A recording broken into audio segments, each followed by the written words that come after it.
తెలంగాణలో మున్సిపల్ ఎన్నికలకు సంబంధించి కౌంట్డౌన్ స్టార్ట్ అయిపోయింది. ఖచ్చితంగా ఫిబ్రవరి 3న ఈ యొక్క మున్సిపల్ ఎన్నికలు అయితే రాష్ట్ర వ్యాప్తంగా జరగబోతున్నాయి. అలాగే ఈ యొక్క జనవరి 16 నుంచి నామినేషన్ల స్వీకరణ కూడా ఖచ్చితంగా జరగబోతోంది. ఇది మేము చెప్తున్నటువంటి మాట కాదు, సాక్షాత్తు బీజేపీ రాష్ట్ర అధ్యక్షులు ఉన్నటువంటి రామచంద్రరావు ఇచ్చినటువంటి ఒక స్టేట్మెంట్.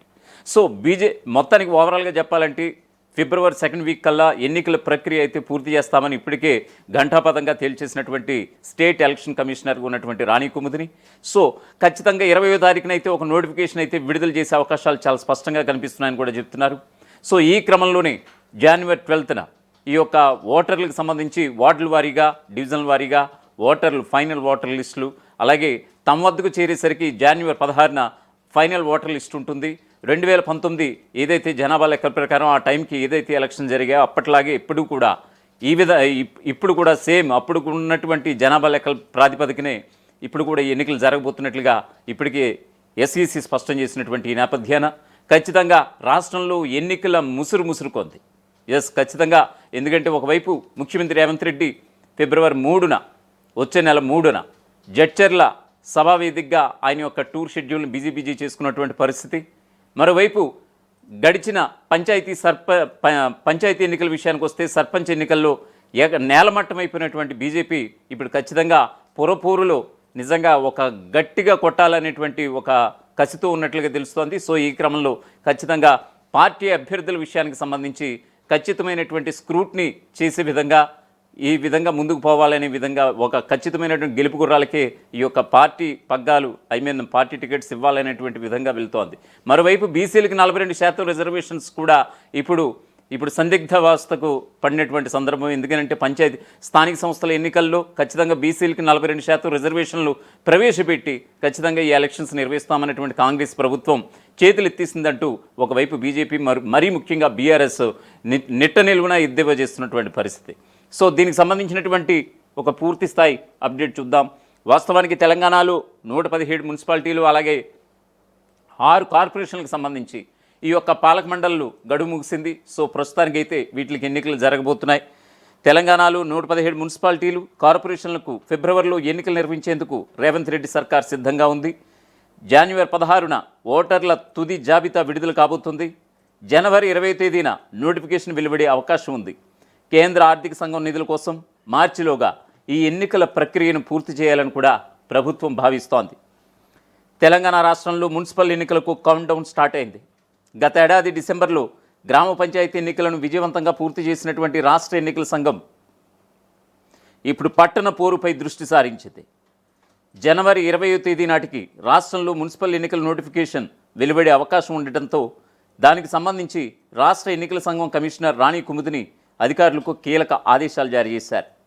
ఎన్నికల ప్రక్రియను పారదర్శకంగా నిర్వహించేందుకు ఎన్నికల సంఘం షెడ్యూల్ను ఖరారు చేసింది. క్లెయిమ్స్, అలాగే అభ్యంతరాల స్వీకరణకు చివరి తేదీ జనవరి 12 అని వెల్లడించారు. ఇక అదే రోజున ఓటర్ల తుది జాబితాను కూడా ప్రచురించాలని తొలిత ఆదేశించారు. అలాగే పోల్ యాప్లో, ఎన్నికల సంఘం వెబ్సైట్లో పోలింగ్ స్టేషన్ల ముసాయిదా జాబితాను జనవరి 13వ తేదీన అప్లోడ్ చేయాలంటూ కూడా ఆదేశించినటువంటి పరిస్థితి. ఇక జనవరి 16వ తేదీన ఫోటోలతో కూడినటువంటి ఓటర్ల తుది జాబితా ప్రచురించబోతున్నారు. వార్డుల వారీగా పోలింగ్ కేంద్రాల వివరాలను కూడా ఆ రోజే వెల్లడిస్తారు. ఇక జనవరి 20వ తేదీన మున్సిపల్ ఎన్నికల నోటిఫికేషన్ విడుదలయ్యే అవకాశం చాలా స్పష్టంగా కనిపిస్తోంది.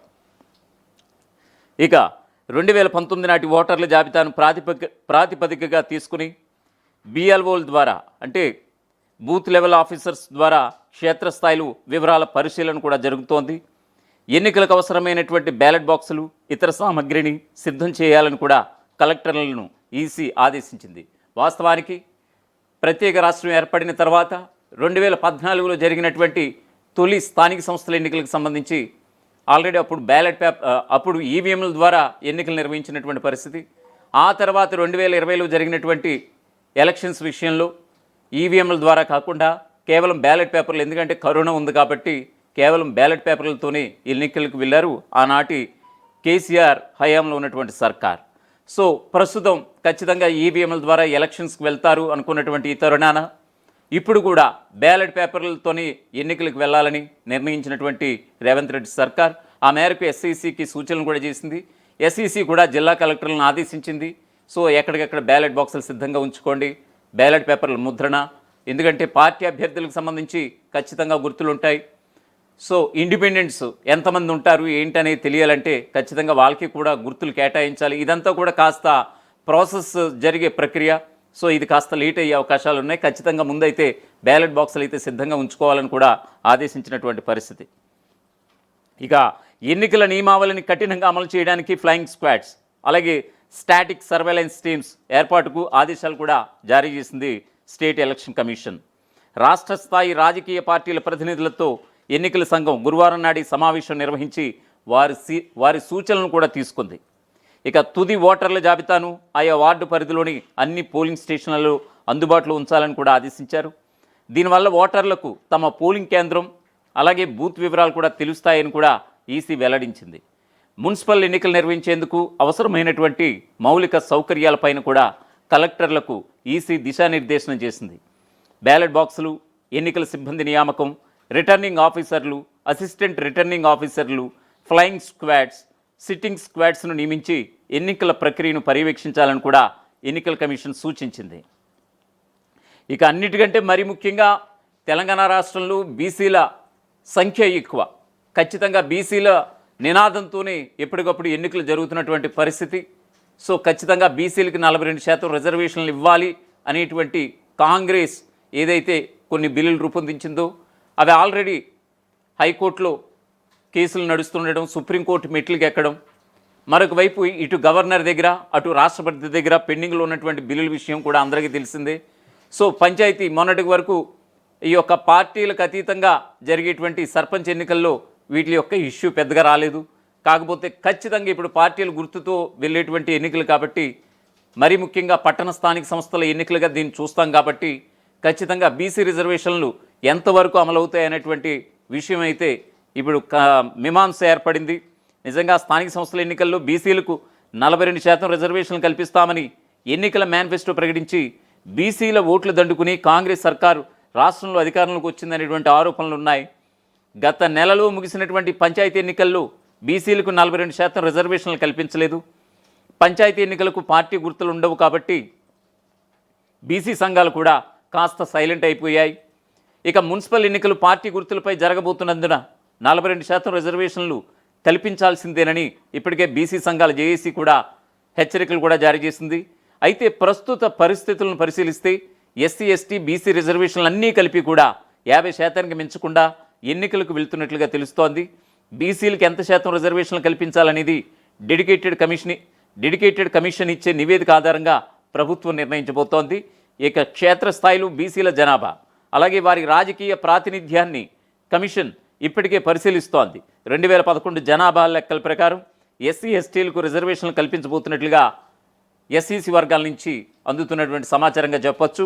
సో వాస్తవానికి సుప్రీంకోర్టు ఇచ్చినటువంటి ఆదేశాలు ఏమిటంటే 50% రిజర్వేషన్లు మించకుండా మీరు ఎన్నికలకు వెళ్ళాలని. కాకపోతే ఈ యొక్క బీసీలకు 42% రిజర్వేషన్లు అంటే దానికి సంబంధించి బిల్లులకి గవర్నర్ కానీ రాష్ట్రపతి కానీ ఆమోద ముద్ర వేసినా వేయకపోయినా పార్టీ పరంగా 42% రిజర్వేషన్లు ఇస్తామని ఇప్పటికే సీఎం రేవంత్ రెడ్డి స్పష్టం చేశారు. అలాగే టీపీసీసీ చీఫ్గా ఉన్నటువంటి మహేష్ కుమార్ గౌడ్ కూడా వెల్లడించినటువంటి పరిస్థితి. సో ఈ పురపోరుకు సంబంధించి కాంగ్రెస్ అభ్యర్థుల జాబితా ఏ విధంగా ఉండబోతోంది, ఆశావహులు ఎంతమంది, నిజంగా దీన్ని ఎలా ఫైనలైజ్ చేసే అవకాశం ఉంది, పార్టీల పరంగా 42% రిజర్వేషన్లు ఇస్తే ఇక మిగతా బీఆర్ఎస్, బీజేపీలు ఎలాంటి నిర్ణయం తీసుకుంటాయి అనేది కూడా ఇప్పుడు $1 మిలియన్ ప్రశ్నగా మారిపోయింది. అసలైన తొలి వెలుగు. ఫాలో వాట్సాప్ @తొలి వెలుగు official.